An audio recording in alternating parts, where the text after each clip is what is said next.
market just taught us something profound about human nature, and if you understand what happened this week, you can exploit a pattern that repeats every single Fed cycle. While everyone else is confused by Wednesday's rally followed by Thursday's reversal, systematic investors who understand behavioral psychology saw this coming from miles away.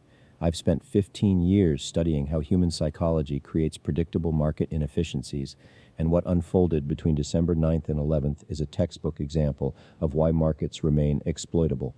The crowd made the same cognitive errors they always make, and disciplined investors positioned accordingly. Most traders are scratching their heads right now. The Fed delivered exactly what was expected, a quarter-point cut to 3.5-3.75%. The Dow surged 497 points, the Russell 2000 hit a record high, then Oracle reported earnings, and suddenly everything reversed. Nasdaq futures dropped 0.8% overnight. The AI trade that everyone thought was bulletproof started cracking.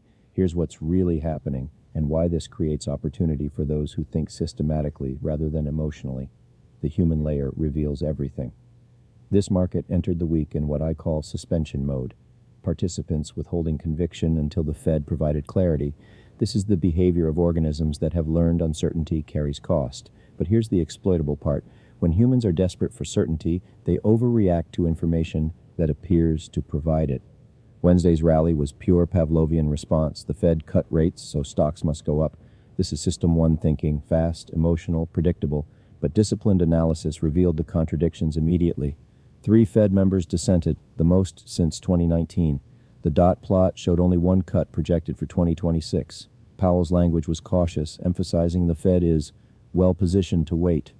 This wasn't dovish capitulation, it was a hawkish cut. The crowd missed this because they were trading the headline, not the substance. This is exploitable because emotional traders consistently focus on what they want to hear rather than what's actually being communicated. Then Oracle exposed the second layer of human psychology. The company increased capital expenditure by $15 billion to $50 billion for 2026. Management framed this as confidence in AI demand. The market interpreted it as desperation. Both views are valid, but the speed of the reversal reveals how thinly conviction is distributed across the AI trade. Here's what the system layer tells us. The Dow's 497-point gain was driven by cyclicals and industrials, not mega-cap tech. The Russell 2000's record high confirmed this rotation. Small caps are more sensitive to borrowing costs, so their outperformance signaled belief that rate cuts would support the real economy.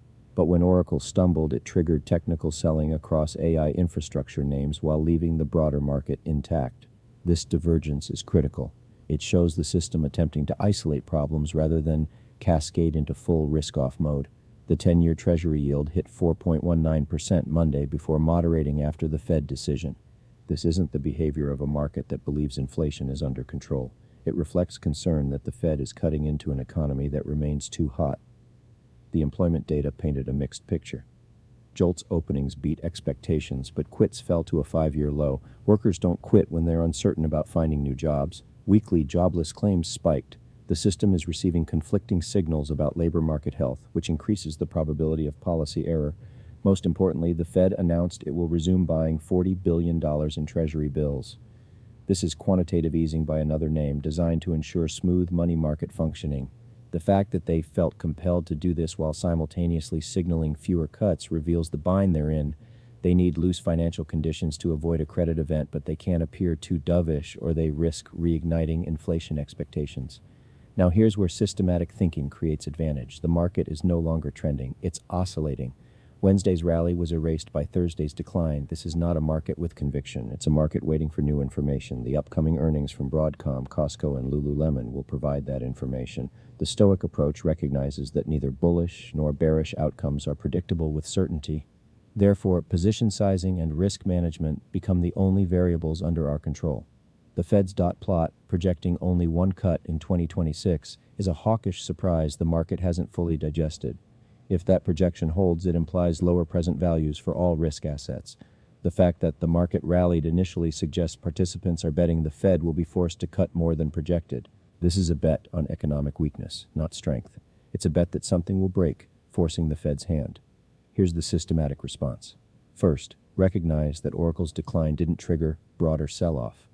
J.P. Morgan's warning about fragile consumers didn't crash financials. The Fed's hawkish cut didn't collapse equities.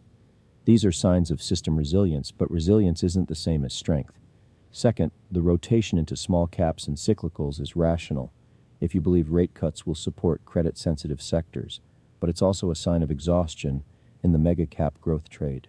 When leadership narrows to where a handful of stocks drive index gains, the system becomes fragile.